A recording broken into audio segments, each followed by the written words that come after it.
Let me get this tweet out. All right.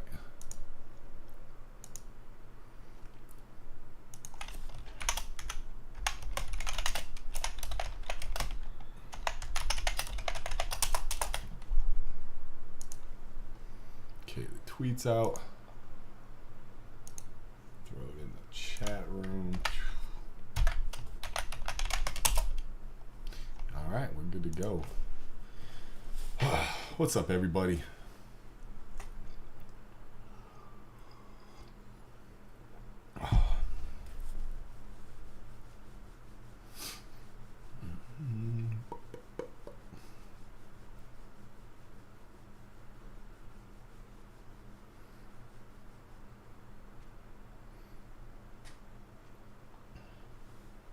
How's everybody doing? You guys having a good weekend? What's up, Josh?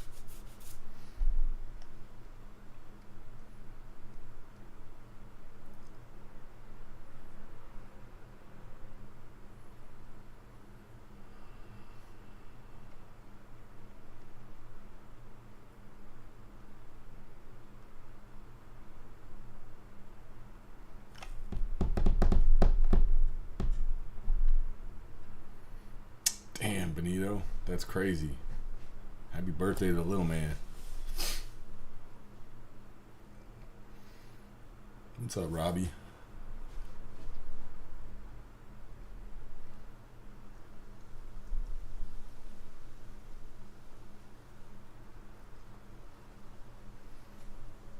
Hopefully the stream is coming in clear.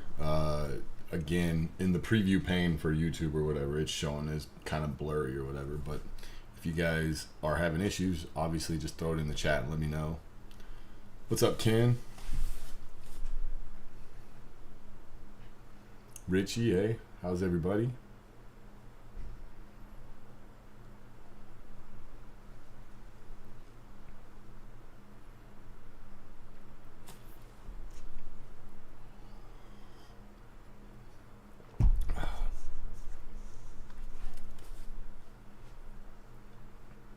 Just another minute here, let some last minute people come in, and then we'll get this cracking. As always, guys, if you could, please retweet the tweet I put out, or, you know, send out your own tweet or Instagram post, or share it on YouTube, wherever you guys have anybody you think can benefit from the value we try to provide on this. Please help get more eyes on it. Much appreciated for the people that do that every single week.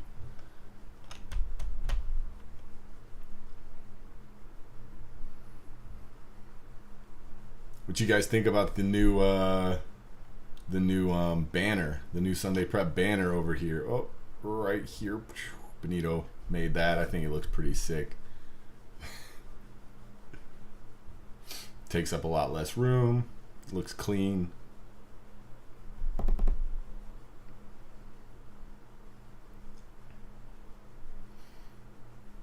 All right, guys. It's 5 p.m. market time. Let's get this started. As always, I'm Ricky Analog, if you guys don't know that already. This is the Sunday Prep. Real fast, if you guys don't have a broker you can trust and rely on, Cobra is the only broker that you'll ever hear me recommend, guys. Commissions are dirt cheap, hands down the best, top-notch customer service. There's a link in the description if you want 25% off your commissions, and trust me, that adds up, especially over the course of 52 weeks. It also gets you a free month of whatever platform you want to use, whether that's DOS or Sterling. I can't recommend these guys enough, guys. Cobra is the only broker that I use every single day. Spikeet. These guys created a product that allows you to pull historical stock data in order to backtest edges.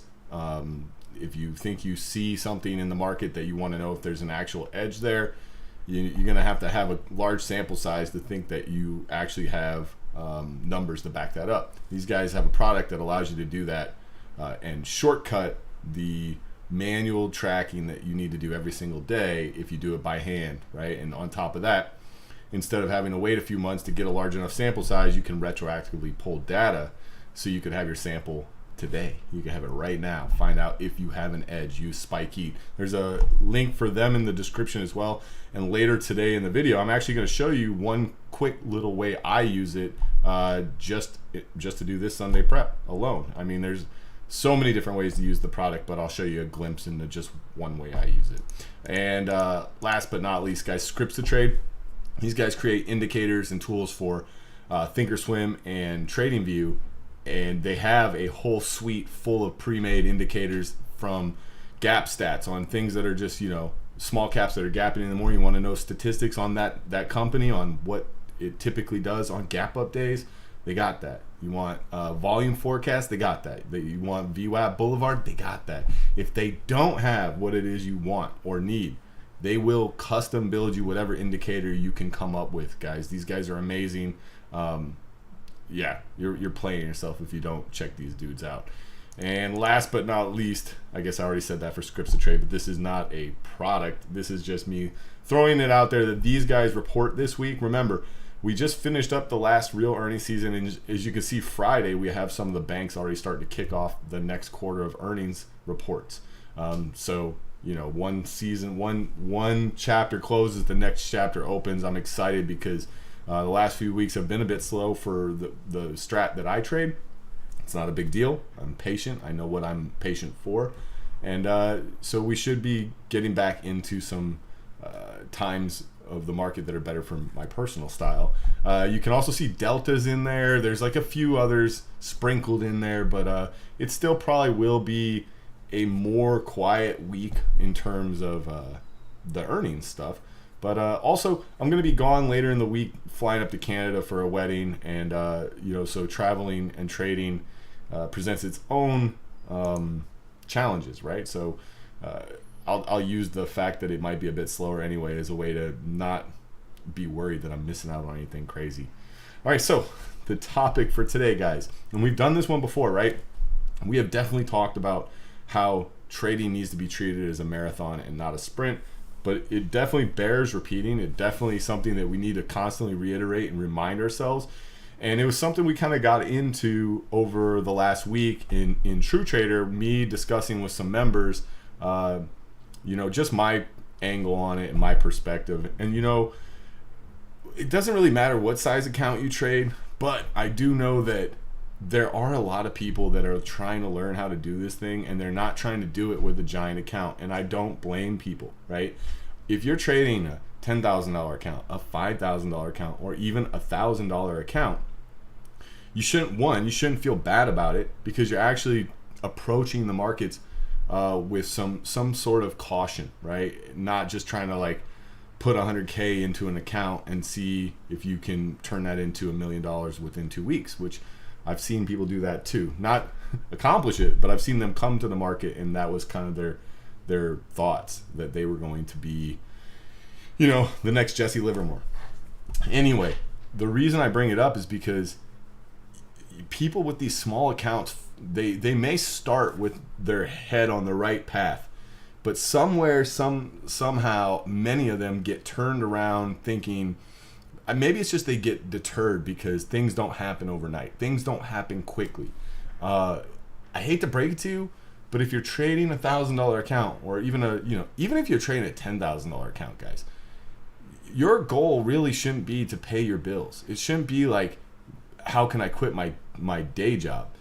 Your real goal when you're trading a smaller account is to learn to trade. You're learning how to do a profession, a craft, and you need to hone it. It's not going to happen overnight. A lot of lessons have to be learned through the hardships that the market will provide you. And so there is no shortcuts, guys. There really isn't.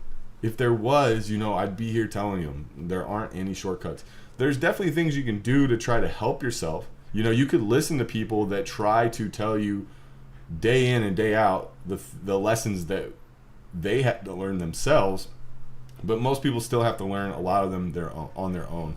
But here's the thing: when people get deterred and they have a $1,000 account, they go from maybe originally going, if I could just risk 1% of my account per trade and stay focused on just a mediocre win rate, just somewhere in that 40, 50 to 60% win rate, but stay focused on the asymmetric trades, you could let that play out over enough times and you would see your account grow. But the problem is it's not going to happen fast. And so they might start out on that path. And then when it doesn't happen overnight, they get deterred. They probably see people on social media posting the P&Ls and yada, yada, yada, the giant options trade gains that were made, and really you're not getting the full story. You're only getting the cherry pick stats, right? And so they go from being on that right path to going, you know what, screw this. I'm going to either, whatever it is, like I'm going to YOLO options trades, or I'm going to focus on full port long, whatever small cap gaps up and giant Discord room is pumping that day, right? Something so that they can try to aim for these larger percent gains because they want shit to happen too fast. I'm telling you right now, guys, it is a marathon. The second you start thinking about it in terms of how fast you can turn 1,000 into 2,000 into 4,000 into 8,000, the sooner you're going to find yourself actually pedaling backwards, right? You might find yourself making a gain or two. You might make 10%, 20% on a trade, but it's not long before that turns it. You see that that's a double-edged sword. You might make 10% on a trade, you might make 20% on another trade, and you've watched your like $5,000 account maybe grow to 6K, right? All of a sudden, you take a 50% haircut, and you had 5K, and now you had 5K that went to 6K, and now you're back at 3K. So that, that's not gonna lead you to a career. That's not sustainable. That's not something that is repeatable every single day. And so you guys have to learn to temper your expectations and to focus on the bigger picture. Stop thinking about how much money I'm making today. It's not about today. It's barely even about this week. Even though maybe you could set weekly goals, you could say, look, I just want to trade well, follow my rules, stick to my system, and be green at the end of the week. Not by a certain number, but just be green because I want my process to be playing out over a long enough time that it's positive, right? But really, it needs to be more focused on monthly, quarterly, and yearly goals, especially when you're at these smaller accounts, because you can't focus on the minute details of the day-to-day fluctuations of your P&L. Especially, like, there's even another level below that, which is zooming in so far, like on a per trade basis, or staring at a trade that you're in and watching it every single tick and watching your P&L like a madman. You're going to drive yourself nuts. And so what I did was something, we probably should have talked about this a long time ago.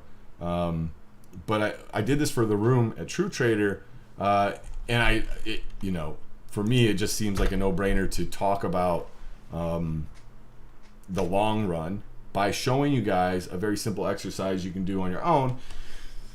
This is called an equity curve simulator. There's a bunch of them out there, right? I don't care which one you use. It doesn't even matter at all. But what this is going to do is, one, it's going to force you to know your statistics, right? You can't use one of these if you don't know what your win rate is. You can't use one of these if you don't know what your typical risk reward is.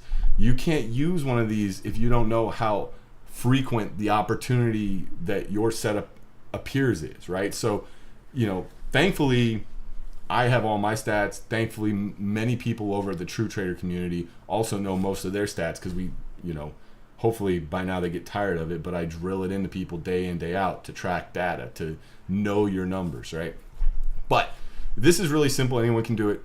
Let's just do this right here with $1,000. Now I know it says pounds, right? This is like I don't know where this is based out of. It doesn't matter, but it's not going to really matter, right? Just let's say you have $1,000 account. Let's say you have a 44% win rate, less than half the time you're right, okay? But let's say you focus on 3-to-1 trades.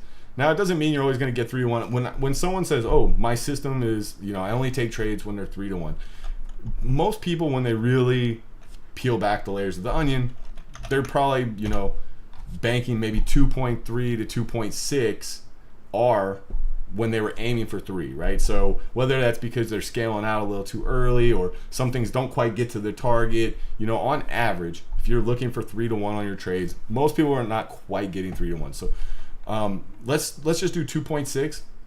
There's people that aim for 4 to 1, 5 to 1. You know, there's swing traders that, you know, they might not be right very often, but when they are, they're banking 10 to 1, right? You have to know your numbers.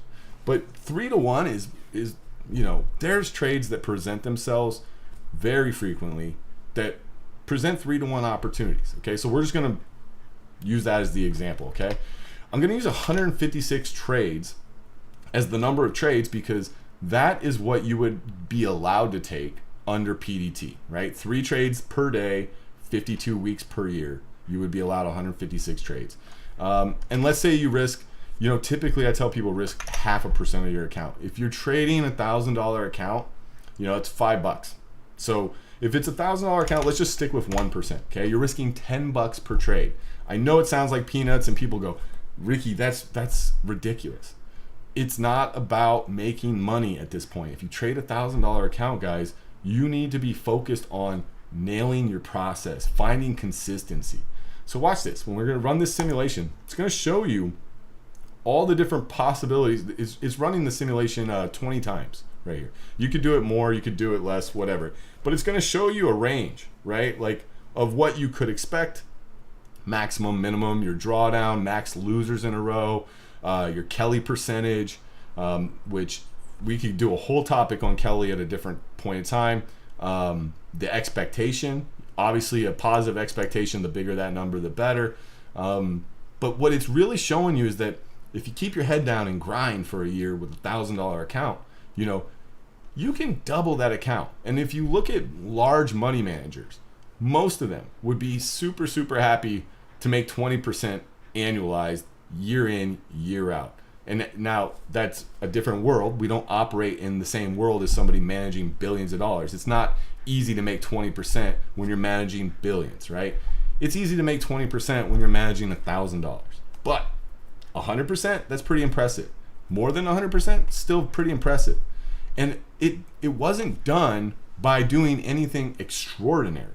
It was literally accomplished by small consecutive wins stacked and by following your system and sticking to your rules. So after a year, you know, let's just say we're at 2,500. You went from 1,000 to 2,500. That's a big gain. Guess what? The next year when you come in, you should be able to still trade the same system, the same rules, the same stats, and you're going to start with 2,500. And now, by the end of that second year, we're looking at an $8,000 account. So going from 1,000 to 8,000, it might not seem like a lot because the numbers aren't large, but in terms of percentage returns, that's huge. And here's the thing. In 2 years' time, if you're able to prove to yourself this type of consistency and this type of ability to stay disciplined and follow your process, you probably can earn the right to maybe put some more money into your account, okay? Because at first, like I said, it's not about paying the bills. It's about learning a profession. So what I want to show you guys is there is something that happens when you do cross that PDT threshold, right? Let's say all of a sudden you have a $30,000 account, whether that meant you put more money in because you proved to yourself you could handle it, or you did the slow and steady 3 or 4 years and you turn whatever small account you started with into 30,000. Okay, so let's say we're at 30,000. Let's say we still get the same 2.6 risk reward on average, right? It's not, you know, some trades might be 4 or 5 to 1, some might be 1 to 1. Obviously some trades are full R losses. It just is what it is. Let's say we tone it down to 0.5% of risk now, because we're not, you know, 0.5% of 30,000 is $150, whereas 0.5% of 1,000 was only $5, right? So you can start to pump the brakes a bit on how much you're actually risking per trade, and you're gonna be blown away by this, because you're no longer limited to 3 trades per week or per 5 rolling business days or whatever it is for PDT, right? And I'm telling you right now, the system I personally trade, 2 opportunities per morning in the first 30 minutes is actually a slow morning for me and a lot of the guys over at TrueTrader and what we are actually trading. So let's just to keep this conservative, let's just do 500, right? 252 trading days a year, 2 trades per morning. Now, it doesn't mean both are winners, right? We're using a 44% win rate. So that's, that's less than 1 out of those 2 being a winner. 500 trades per year, okay? Watch what happens to a $30,000 account. 30,000 goes from, on average, up to 120K, right? Now, you're starting to see actual returns that are, able to pay yourself a living wage, able to start to save money.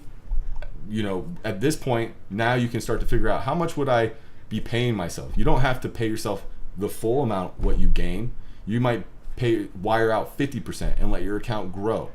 And then after another year of doing that, let's say you make you turn 30K into 120K. Let's say you wire out 45, okay? So that still leaves you with another 50K or something. So let's say you wire out 45 from 120, you're gonna have 80,000 to start with the next year, okay? Now you're starting to see real growth. And this all started from playing the long game, not from focusing on how fast can I turn $1,000 into $1 million and buy a Lambo. You guys got to get out of that mindset. That is the most toxic, dangerous, and crippling mindset to have in this career field. You guys got to be focused on the long term. That's really all I wanted to hammer away at today with the topic. I just wanted to point out that, slow, steady, consistent gains can really, really add up thanks to the power of compounding, right? So learn it, live it, love it, guys, and stay focused, and don't pay attention to the bullshit on Twitter, the P&Ls, the flashy percent gains, the people with the silly cars, whatever. That shit's not important in life. You want to learn how to make a living from trading, learn how to perfect your craft first. And trust me, you'll never perfect it, but work on it. Work on getting really, really good at one system, and then you can kind of branch out. But play the long game, guys. Play the long game. All right. So, as always, neither I, TrueTrader, or any of our affiliates are registered as security broker dealers. I'm not a licensed financial advisor. Nothing I talk about is a solicitation to buy or sell any stocks. It is simply for entertainment purposes only. Let's get into the actual prep. Here's your ES chart, guys. You'll notice I'm using different colors. Real quick, just to touch on the psychology behind that. I've been meaning to do this for a long time. I don't know what took me for so long, but using red and green candles, there's a reason platforms come with that as the default. It is an emotional trigger. When you see green or red, it triggers emotions and thoughts and can actually alter your behavior or decision making process. So gray and white's a lot more neutral. You guys could, it's personal preference. You guys can trade whatever you want, but this is definitely what I'm using moving forward. And like I said, I've been meaning to do it. Don't know what took me so long, because I was just putting it off for whatever reason. Get used to it, because that's what you're gonna see on the Sunday preps, guys. As far as the notes on the ES, where's my weekly chart? Last week, we came really, really close to breaking the previous week's lows. We did not, right? Let me just verify, because it came super close, like 3 points away from breaking the previous week's lows, but it didn't.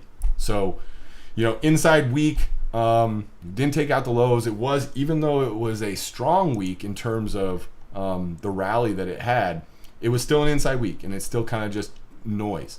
I would like to see us still come and take out the previous week's lows, so that we can get that higher low on the weekly chart. Now, again, I'm not in charge. I don't make the decisions around here what happens in the market. I just make the if-then statements for me to abide by.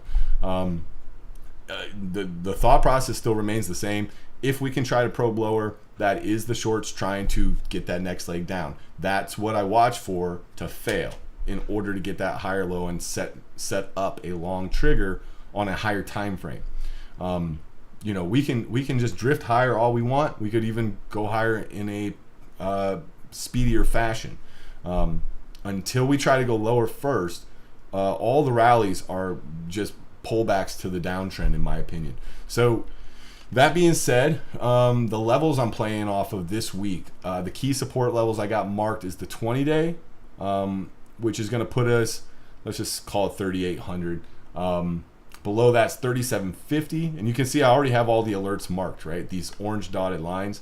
Now, I have this one marked as support. You'll notice right below that is the short continuation trigger on the daily chart, meaning we broke the previous week's lows, which is what's in turn will give us the ability to possibly have a higher low forming on the weekly chart. So that's why, if you're wondering why I have two alerts right next to each other, one is for the support and one is to show that that support was breached and that we may possibly be putting in that higher low. Below that, we're looking at that 3,700 level, and then 3,640, which is kind of that last stand rut row level, right? Above that, we got those highs from 4K, which puts us into the 50-day, the annual and quarterly pivot. This whole range right here is going to be very, very interesting to see what happens if we test those. Now, I do have an alert set just below there, that 3,950 level. Any kind of big emotional rip into those levels, I'll definitely be looking for some lower highs and something to play against for the short ideas. But if we get through there, I definitely think the 50-day and that 4,000 level probably get tested. At the very least, just tested. Above that, we got that 40.75, which is where that breakdown happened. That's the last major short continuation trigger that has not been retested, right? We've spoken about this the last few Sunday preps in a row. When you get these major triggers and they cause these big sell-offs, I'm very, very interested to see what happens the first time they're retested. So that's a big level for me. I don't know if we get up there this week or not, but if we do, I'll have my eyes on it. Let's get into NQ. Same thing on NQ inside week. Now I will point out real fast, I don't usually use the Q and the SPY in terms of like making my plans for the week because the charts are really gappy, right? But it is worth noting that the Qs did have a higher low, not last week, but the week before, right? 2 weeks ago, that the low did take out the previous week's low. So, a pushback above, it triggered last week. Let's look at the daily and see which day it was. It was on Friday, wasn't it? Yeah. So this push into the 50-day on Friday did break these highs. I can draw the line for you guys just so you can see it visually. I didn't quite get the high of that. Let's see. Right there, yeah. So we just ever so briefly pierced above it. We weren't able to get a close above it. I still would like to see us get below these levels here. I would like to see us come probe below these levels without breaking the lows, and then we can push. Again, these are just ways that I create the if-then statements. Whatever happens, happens. I'm here to play it. Let's get back to the NQ. All right, so the levels I have marked on the NQ support the 20-day, of course, as always. 11.7. Let's see. Oh, that is what it is 11.750. 11.350 and 11K. So 11.350 is these recent lows, and again, just like on the ES, right? I have the support as an alert, and I have below there as an alert as well, just to know that it was breached. And then the 11K level down here, that's the support. Above, we have 12.260, 12.400, and I do have this level up here marked for these the monthly and quarterly pivots. Just call it 12.6, and then up here in this 12.8 level. And if 13K would definitely be that round psychological level that would be of interest as well. I don't know if we get up there this week or not. If we do, it's also going to line up pretty good with the weekly 20, which is this yellow line on my chart. Let's look at Bitcoin real quick. Bitcoin last week triggered the long reversal on the weekly chart. We talked about this last week, right? Unfortunately for Bitcoin, it went right into the underside of the weekly 200, but it doesn't matter. A trend is going to do what a trend does, and anything that happens between the levels is noise, right? So this is a valid long trigger to get back to the weekly 20. Anything that happens between now and then is noise unless we make new lows. So if we make new lows, the problem with that is then you have a failed long trigger, which means that the short trigger is much more powerful. You'll hear me say this. You might have to hear this and see it 100 times before it clicks. But I'm going to keep saying it, and hopefully more and more people will start to understand this. Failed long triggers create the most powerful short triggers, and you can flip that vice versa. Failed short triggers create the most powerful long triggers.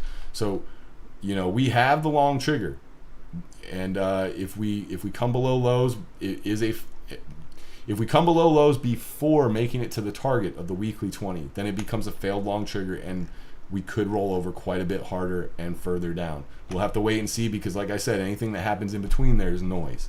So that's your broader market. Let's take a look at the sector analysis. And of course, head over to bar chart real fast and take a look at the short-term matrix. See, communications had a good week, and that's funny because that's been the one that's always been the weakest, right? So that's definitely standing out like a sore thumb. Consumer discretionary and IT as well. Other than that, everything else was kind of like lackluster. The only thing that was really red was energy. So we'll definitely make sure we focus on those things when we look at these charts real fast. Start with retail, and again, it held that level. Look at the daily here. Again, we talked about this last week as well. Even though we had breached it ever so briefly, it held, and that we got that push. If we can get it closed below those levels, I think the sell-off can get speeding up to the downside. We get that next leg. But if we roll over, pull back to this 58 area, put in a higher low, you might want to be looking for longs in this sector, especially if we can get back over 62.15 after that. XLF. And again, just worth noting, just like the broader market, we had a lot of inside weeks. You'll see here on this weekly chart, inside week. XLF is real, and with banks starting to report on Friday, and I believe they'll probably be reporting early next week as well. This chart is really, really, really interesting to me. I would love to see a weekly candle come down here and break last week's lows without making new lows. Because if it does, I really, really think this thing's setting up for a big push. Now, granted, it already came down, pushed up, made a higher low here, and broke, but we'd already gotten to the daily 20. So the daily 20 is not where I'm looking for the reversal. I want to see the reversal on the weekly chart, because you got so much room up to this weekly 20, right? The weekly 20 is up at 35. We're trading down at 32 right now. So, if we can get that early week flush, when I say week, I don't mean like week like no strength. I mean early in the week, Monday, Tuesday. Early in the week, if we can get that flush and take out last week's lows without making new lows, I'm going to be probably shopping around in this sector for individual names that have nice setups. I really just think, and a lot of this stems from the fact that the level we're holding is such a key level, right? We've identified this for a few weeks, actually probably over a month and a half or 2 months now, that this big pullback into these levels really, really is pretty key to hold. Now, obviously, you can lose these levels and we could really, really sell off, but as long as we're holding, I think there's going to be some opportunity in here if this starts to hold and curl and go. That's all I really need to say about it. Real estate, another inside week, another one where I think if we come down, test down around this 40 area and hold, then back over 40.25 is the trigger to get moving to the upside. Healthcare, I still think, now this one was trigger, got the higher low, broke these recent highs here, and straight to the target. The problem with a setup like this is there's no meat on the bone, right? You get the weekly higher low and then the higher high, and it's right into the target. There's no play there at all. I still think this is right into a lot of resistance. I still think there's a lot of reasons to get short names in here. Whether or not we play against Friday's highs, or if it pushes a little further and we get up into that 134 level, I think the healthcare industry is one of the ones where I've got my eyes for shorts. Again, I've said this the last few weeks. Make sure you understand there's a lot of overlap between biotechs and healthcare. So don't be thinking that that just because it's healthcare that it's not going to be strong if it also is part of the biotech sector, right? This biotech sector has just been on fire, and the reversal was something we talked about, and this is what we like to see: the push down into key levels, the push up, the higher low, and then the break, and then it's straight up into the weekly 20, and it's showing strength by pushing so far through that weekly 20, like no F's to give, right? Like this is just beautiful. So now in this sector on pullbacks, you want to be looking for names in this sector that are not part of that healthcare industry, maybe just individual biotech names that were trading below cash, that have liquidity and range, and have reasons to be getting long back down into support, right? I think this sector is trying to make a turn. I think there is a good reason to get long, put capital at risk, as long as you, I always have to reiterate this. When I say put capital at risk, doesn't mean that like we don't have defined stops and defined amounts of risk we're putting to work. You guys have to manage your risk. But I think if you're gonna put money to work on the long side, you want it to be on sectors that are showing you strength, showing you a reversal, showing you the ability to have that follow through, right? All right, so building materials, still pretty weak. Not a lot of a bounce last week, while a lot of the rest of the market did rally. So relative weakness there. Industrial is another one where I don't trade a whole lot. You're right into the daily 20. It's been riding it down. Wouldn't surprise me if any kind of pops up into 90 stuff. Maybe you get a little more follow through up into the 50-day, but lots of resistance up there. Not a lot of reason to want to be long that sector, in my opinion. Utilities. Let's see what I wrote down. Big rejection last week, so it was the weekly chart I was looking at. Yeah, right up into the weekly 20. Now, you did get the higher low, and it soaked back up. If you get over 72, I could see it getting another push. Let's see where this trend line is going to put us here. Let's look at the daily. Yeah, over 72, and I'd be looking for a test of this 73 area, which was last month's monthly pivot. You can also see, not only was it a pivot, but it was just like we talked about with the short trigger that has not been retested. You see this short trigger? Look at, here's your push up into this trend line, pull back, lower high, lower low, and you get this big sell-off. So the first test of that level definitely has my interest, especially if it lines up with this downward trend line, right?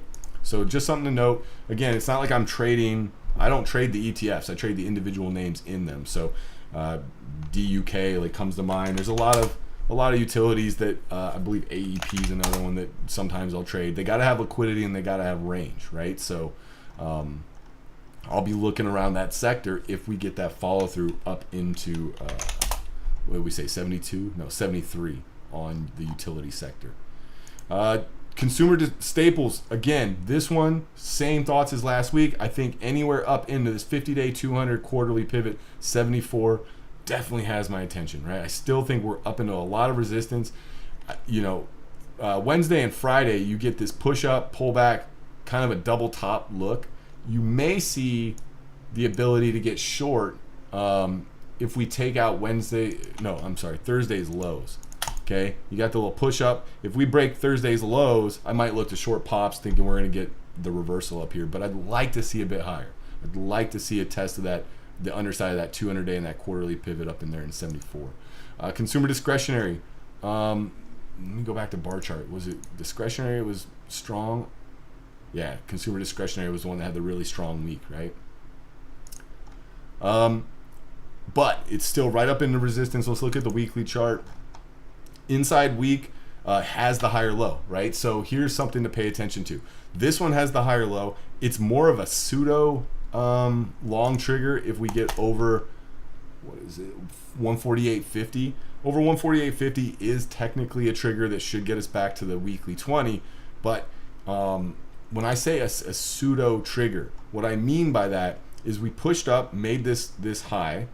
When we pulled back and made that higher low, we never really had the short continuation trigger. Knowing the difference between that and just a weekly chart that has a higher low is the difference between A plus and B minus. Honest to God, right? Like we clear 148.50 without having that attempt to go lower first. It doesn't quite do it for me the same as it would if we actually had that attempt to go lower on the daily chart that created the higher low. So take it with a grain of sand. If we push over 148.50, I think we get some follow through. I do think there's some levels up there to play against, right? Like you have those recent levels there, and you also have the recent level that created that pivot up here. You know, and you're going to be running right up into the weekly 20. So if it speeds up and gets up into the 160 area, I'll probably be looking for fades. If we break 148.50 and then start to roll over back into some support levels, there may be some longs as well. Just understand that you could have a nimble bias in this sector. Communications, another one that had a really strong one. And again, another one that this one's been super weak. So if this one is finally looking ready to try to reverse, that's something that's noteworthy, right? Like just like we were talking about with biotechs, right? XBI. This thing had this crazy sell-off, and you know, at a certain point when it's selling off that much down into key levels, it makes a lot of sense to be stalking that reversal like a freaking hawk. So XLC is the same way. This thing is really sold off. You got the higher low. You also, on Friday we breached the previous week's high, so you technically have the trigger. Let me draw it real fast. You technically have the trigger. What I would like to see is pullbacks hold. I want to see pullbacks to this 55 level. That's what I wrote down. 55, you have the annual pivot at 54.70. You have this upward sloping trend line to play against. Lots of levels that we can look to hold, watch for higher lows, and something to get long with defined risk.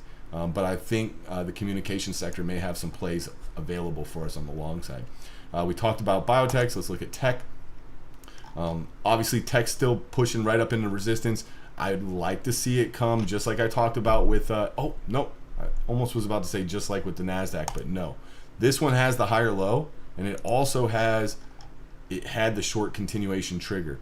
You know, you can see where we had this pullback here, this push up, and it tried to go lower right here on Tuesday, right? So this is the beginning of last week.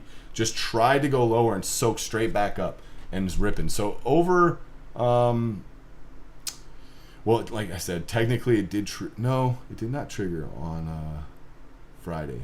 The high is 134.28. So over 134.28, and that'd be just like the communication sector where I'd be looking for pullbacks to start holding. But first, let's see if it can trigger, okay? That's always the first step. We don't want to get ahead of ourselves. XLE, you know, it definitely broke below that level, tested the 200-day. Remember we talked about this, the possibility of testing that weekly 50. Didn't quite get there, didn't quite get to this bigger trend line that's been holding, but this weekly candle looks pretty good, right? I would like to see higher lows on the daily chart, any kind of pullbacks back to the 200-day. Look for energy names to start finding bids. I think that weekly candle looks pretty promising. Same thing with XOP or oil. This weekly candle, love that weekly candle, and the fact that this one actually tested this trend line has me, you know, there's just no way for me to not want to get involved versus Friday or versus last week's lows in this sector. Whether that's XOM, CVX, PXD, anything I trade in the oil sector, I'll be risking last week's lows. That's the idea. Under last week's lows, I'm fine being wrong. Step aside, let whatever needs to happen. But if we can continue to hold last week's lows, I feel like we're in bounce territory for oil here. All right, so that's it for the sectors. Let's get into the individual ideas. As always, we're going to start with the long setups. These are strong stocks. I'm looking for continuation. The first name on my list is Snap. Tech name, but it's also part of the communication sector, right? I'm happy it's on the weekly chart because you'll hopefully see exactly what I see. And that is we have the higher low. If we can break above 1530.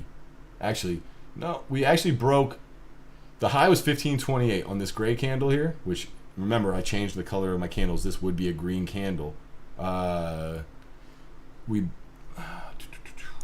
see here. No, grays are the reds. I'm getting used to these guys. So this was the pullback day, but the high of that week was 1528. Last week we touched 1530. Here's the rule I have. This just, you guys can have your own rules. Make sure you have objective black and white reasons behind those rules. But for me, I always need 3 cents above that high to actually validate that trigger. So the 1530 is only 2 cents above 1528. Doesn't quite do it for me. I need to see prints higher. And then it doesn't even matter because even if it prints higher, I'm not a buyer up here. I'm a buyer on flushes back to the 20-day and the 50-day or somewhere along this trend line. In fact, what I wrote down is nice little 2-month base built. If tech comes and catches bids, this may go. I'm looking to buy this if we can get a pullback towards the 20-day. And before I forget, I forgot last week to talk about the Chinese names because I didn't have individual names listed. I had a note to myself, and I'm seeing I have a note to myself this week as well. The note says this: understand that when we look at some of these stocks that are building bases and they have the possibility of getting some upward move from the base, right? Build a base, push from the base, and it looks a lot better than just these quick bounces. Understand the difference between the bases that we're talking about here, like this little 2-month base. Netflix is the perfect example. Netflix is building this nice little base. It looks really good. I'm not gonna lie, I like the look of this base, but it had it up here too. Compare and contrast these bases with the bases that these kinds of names used to build before they had big moves. Look at this base. How long is this, right? This is more than a year long.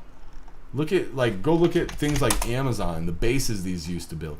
From here, this is August of 2018 till March of 2020, right? That's a long base. And you can see that repeating throughout the history of this stock. These things would build year-long bases, these really nice coiled consolidation patterns before they got these big moves that led to these really big bull runs, which also, remember, coincided with the broader market being in a bull trend as well, right? So make sure you understand the difference between that and, whoops, this isn't Netflix, and this, okay?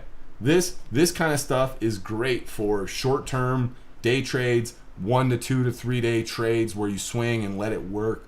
But in no means am I looking at these ideas like Snapchat as like throw it in my long-term portfolio and hold and think that this is where the bull market resumes and we get this big move back up to 70. Not at all.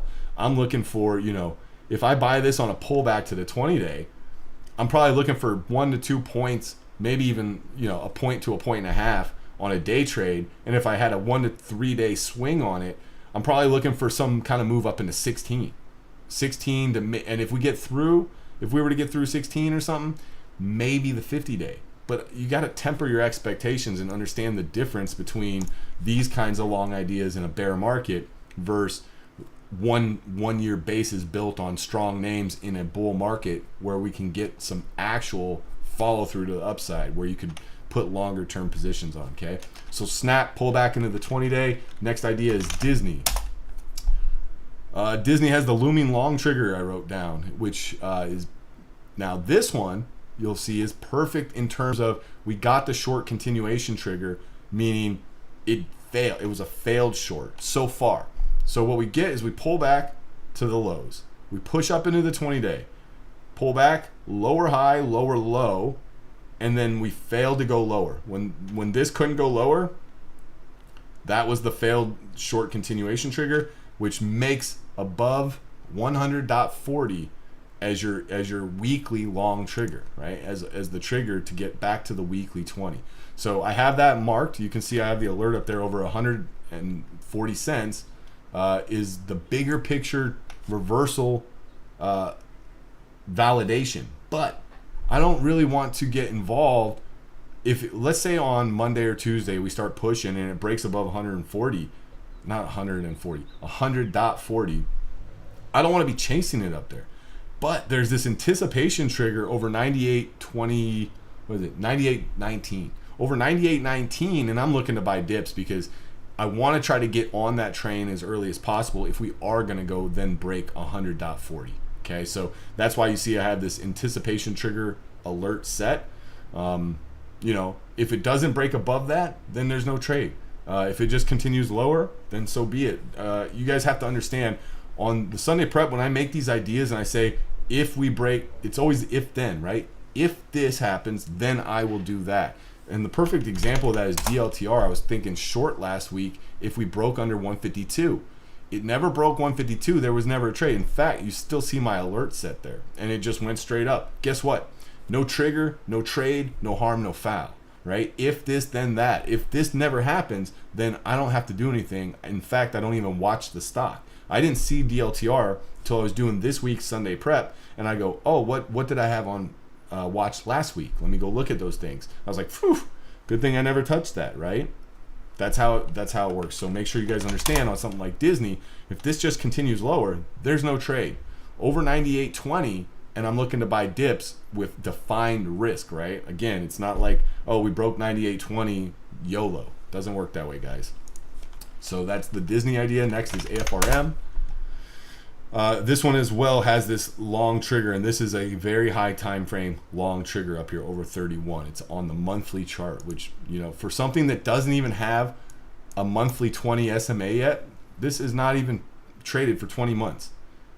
For it to already have a looming long trigger on the monthly is pretty amazing. You can see it did already earlier one time in its existence, and that was right here. The pullback, higher low right here, and then the break over that, and look at the move you got, right? So I don't know if this is going to result in a higher low here and we break, but if it does, over those levels is a big trigger, right? So that's how that works for me. That's how we create the if-then statements.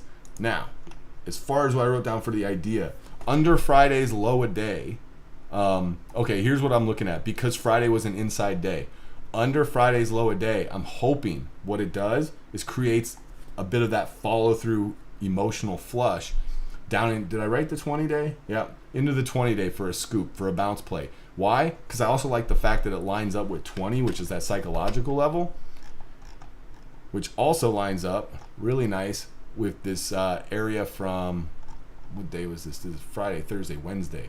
Those lows from Wednesday, the little consolidation area we had. So any kind of flush down into 20 on AFRM, I like that for a scoop and a bounce. But I also wrote down over last week's highs, and I'm probably looking to buy dips and join trend, just because you get this big move up on Thursday and then that inside consolidation day on Friday. I'm looking for the possibility that if it makes that directional decision Monday off the open, to try to get involved in that trend really early in the morning. Net emotional flush into 46.60 has me interested for a scoop. You can see the 20-day down there. I know everybody's probably like, but Ricky, there's a monthly pivot at 47.50. I know, guys. It's to me, it's more important to ask yourself levels that have shown the ability to hold. So you can see we had this area here on the 29th. We broke below it, but as soon as it soaked back up, you got that long trigger. And so I really want to just play against those. Whoops, wrong button. There we go. Let me see if I can.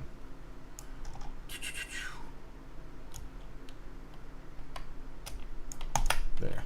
All right, so now it's marked 46.50. I'm looking for a flush down into those levels to get long.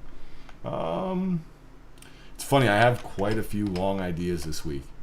The next one is, no, that's not already, Dash. Now Dash, if you guys remember last week, there was news that Amazon was like investing in, I want to say Grubhub, one of their competitors. And that was like, what was that, Wednesday? And so you got this big gap down on really high volume. And what happened? The market said, so what? And they soaked it straight back up, and we're right back up where it was trading and even higher. Now we briefly had that breach of Thursday's highs that, you know, we closed below. So I'm hoping we get a sell-off.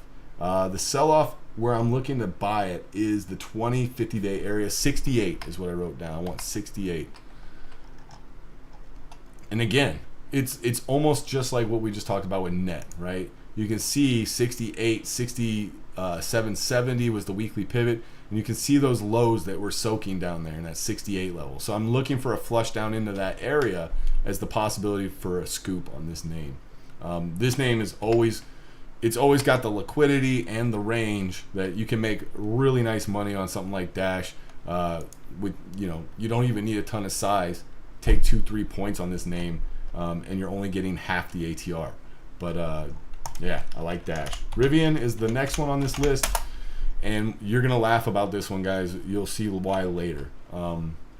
Anyway, Rivian, I'm looking for a flush down into the 20-day / 50-day. I believe I wrote down. Let's see. 28. No, yeah, so pretty much the 20-day. I see the 50-day there, but was 28. Yeah, 28 was the low on Wednesday. So I'm looking to play against something that already had the ability to hold once.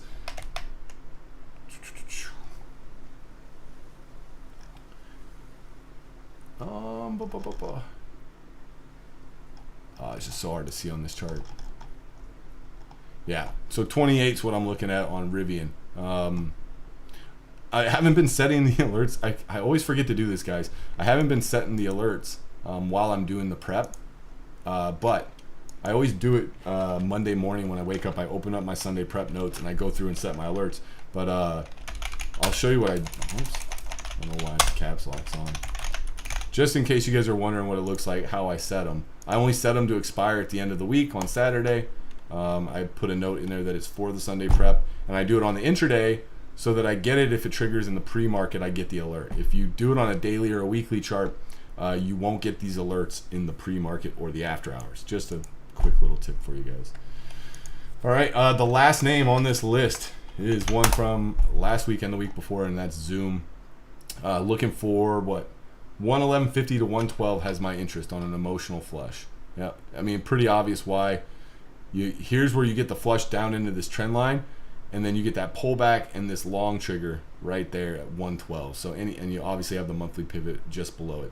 So any kind of flush down into this 111.50 area, I'm looking for scoops on Zoom. All right, oversold reversion setups. Nothing. There's nothing, guys. I mean, we can do.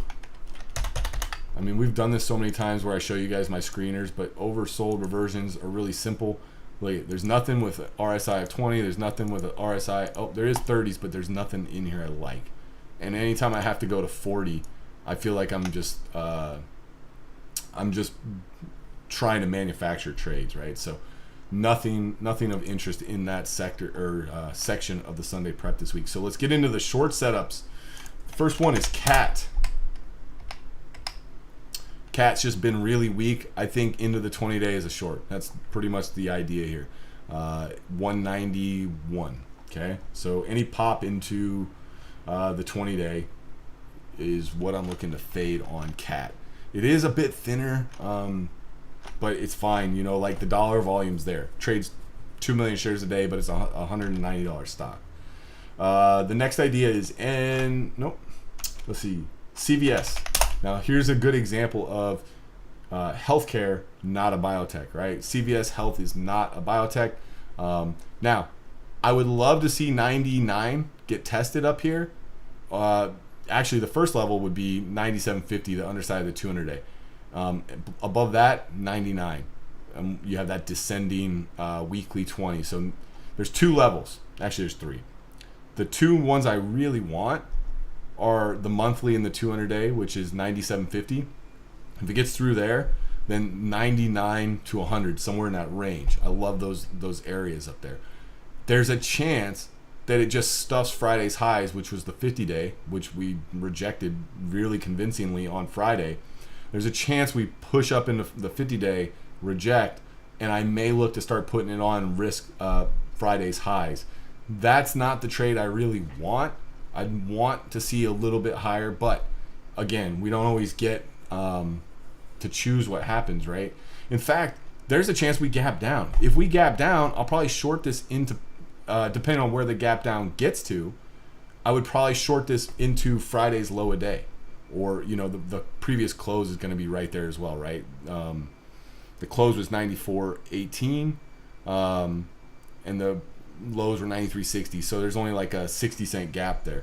But that area, if we were to gap down, I'm probably looking to fade a pop back into those levels. So there's if-then statements for all kinds of scenarios with CVS. Next idea on this list is Walmart. Spike into 130 and I'm there. You guys can see the annual pivot and those recent highs. Very simple, straightforward reasoning there. Okay. This is one where I could see it possibly not happening for a little while, and if it takes a few days, that 50-day is going to creep down there and be lining up really perfectly, which would make me like that level even more. And the last idea in this sector, or in this section of the prep, is Amazon, and it's the same idea. It's a pop-up into this 129 level, which again, you can see is a pretty obvious level where it rejected the last time it spiked up there. It may not get there, and I have this 121 area as my first level. And in fact, you know, this could be one of those things that you might have multiple trades throughout the week. I could see Monday or Tuesday a spike into 120, fade.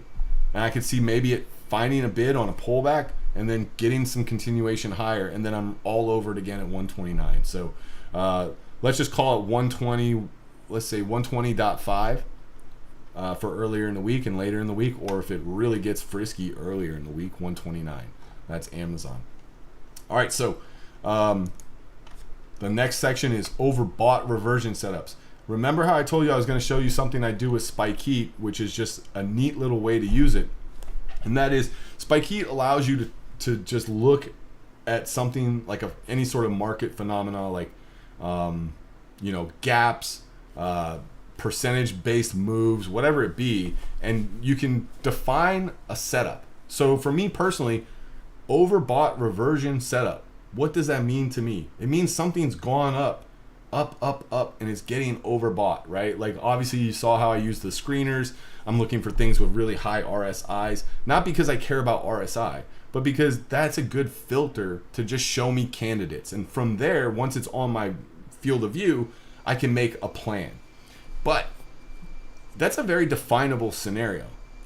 Something that's had a X percentage gain over X amount of days, right? So a very simple way I use Spikeet is this one right here is called, these are a lot of my scans, right? 40% in the last week. Let's look at the data. And actually, let's look at the filters I used first. So what you'll see is all I'm looking for is anything that's a stock that was over $20 or over 19 bucks and trades over 2 million shares and over 2 million shares average per day. And I'm looking for something that over the last 5 trading days has increased by more than 40%. It's super simple, right? Very simple. And so here are the results, and you can see there's only a few that have happened in the last few days, right? NVAX is one of them. So what do you think's on my list, guys? You think NVAX is on my list? Damn right it is. In fact, Moderna, whenever I think of NVAX, I think of Moderna, right? So Moderna is the first name on the list. What I wrote down was mo higher, mo better. But I am stalking. Wherever this decides to put in lower highs, I'm there. It's been up and away. We're right into some key resistance up here in the 188 area. I don't care how high it goes. The day that it has where it gives back a bunch of this move, I'm gonna be there. I'm gonna pounce on this thing. Moderna is one of my favorites in terms of liquidity, range, and when it does give moves, it typically gives moves that you can sit in and be patient, and they you know, it's not a pain in the ass. I love trading Moderna. Then NVAX is the next one. Same scenario, same setup, and right, this came directly from that Spikeet list. And you can also go back, like I have, these are for the last, I don't know, it goes back to the beginning of this year, right? But you can go back historically and look at any of these stocks and say on this date, look, Square on 3/3 had run up over 40%. You can go look at that stock and ask yourself, what did it do afterwards? Did it give a trade? Now, it doesn't have to give that trade right at 40%. It might continue higher. It might go 50%, 60%. But once it's on your field of view, then you can stalk it. You have to understand what the setup's going to entail. But part of your prep phase needs to be stock selection, and stock selection is a huge topic, guys. It can't be understated, the importance. So NVAX, again, just like Moderna, mo higher, mo better. Lower high, something to risk against, and I'm getting involved. You got the 50-day, or not the 50-day, the 20-day way down at $50. We're at 76. All right. So when this rolls over, and you can see right now we're even extended from the 120-minute 20 But you know, we can start using some of these lower time frames. Like we can use a 5-minute chart, and come Monday, if this thing were to start putting in lower highs and then lose the 5-minute trend, we might look to short pops, risking highs, and see if it wants to be that day that it rolls over. Again, always having defined risk, never really being offsides with too much size or anything like that. Being very controlled, responsible traders. And the last name on this list, I told you were going to laugh about this, is Rivian. Because it was on the long ideas, right? I want to long Rivian, but I need it down here into 28 to scoop. I kind of want to short this on a pop versus Friday's highs. I wrote down I would love it to get to 35.50, 36 up into this weekly 20. But again, if it doesn't, if this is all she wrote and we're going to have that pullback to 28, well, if we're at 32, I want to take part in that fate, right? So I might short a rip into Friday's high day with risk over the highs. But yeah, looking to fade Rivian as well. It was a short idea and a long idea all in the same prep. So that's it, guys. That's all the ideas. I'm going to run through and see if there's some questions. Let's see here.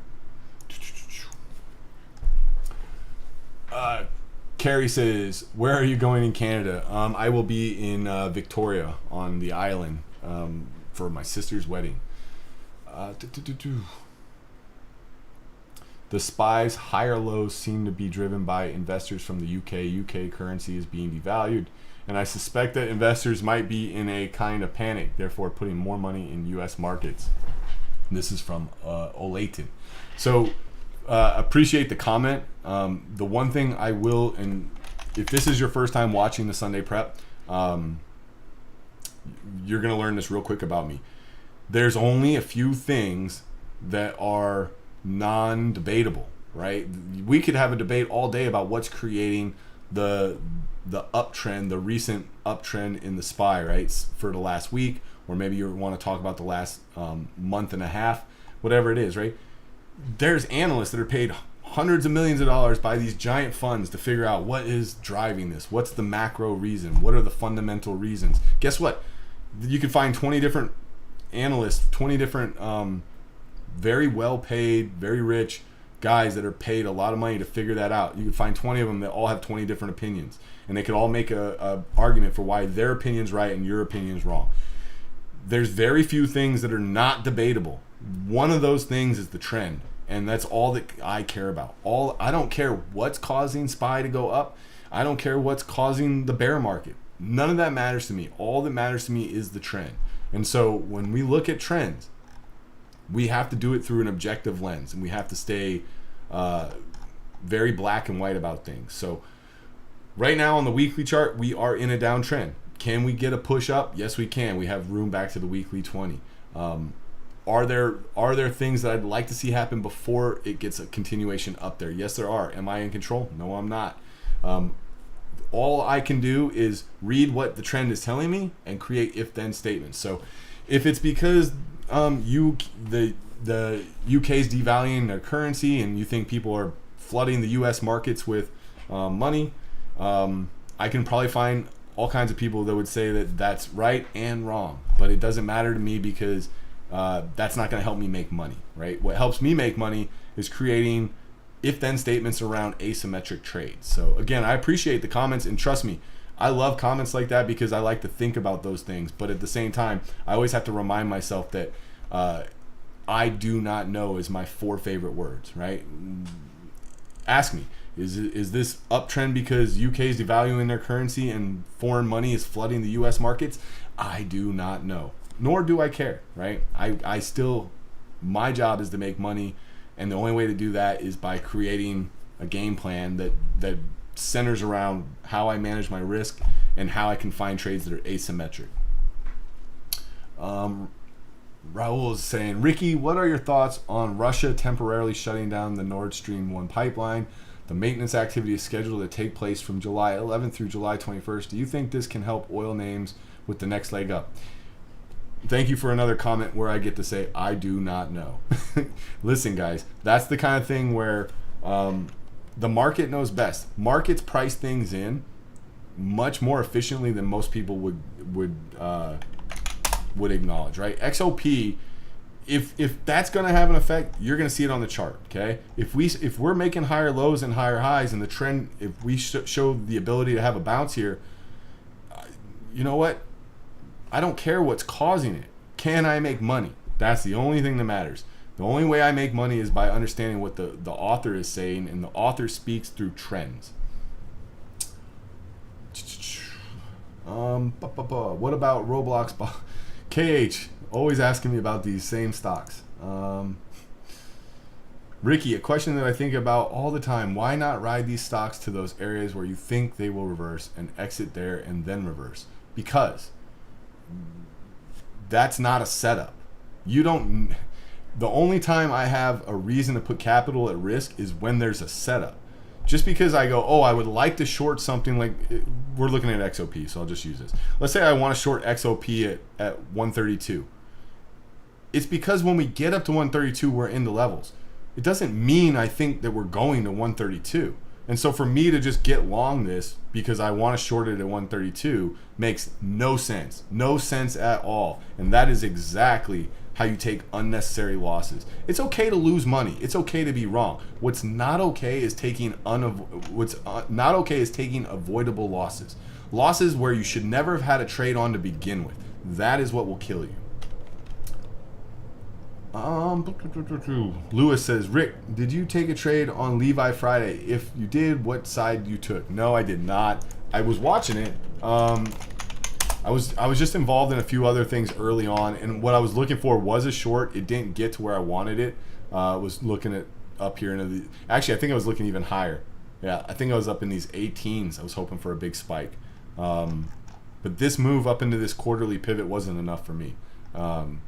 If you guys join TrueTrader, you will understand stocks need to make a minimum move before they're even on our radar, and this would not have done it. But it was on my radar. Didn't get it. I'm wondering, I don't know if this flush down was emotional enough. Let me go look. No, it wasn't. So you guys can see this indicator here shows it never even met the minimum move either way, up or down. So would have been no trade there for me. I was watching it. Just is what it is, right? All right, I'm going to see if there's any last second questions, because doesn't look like it.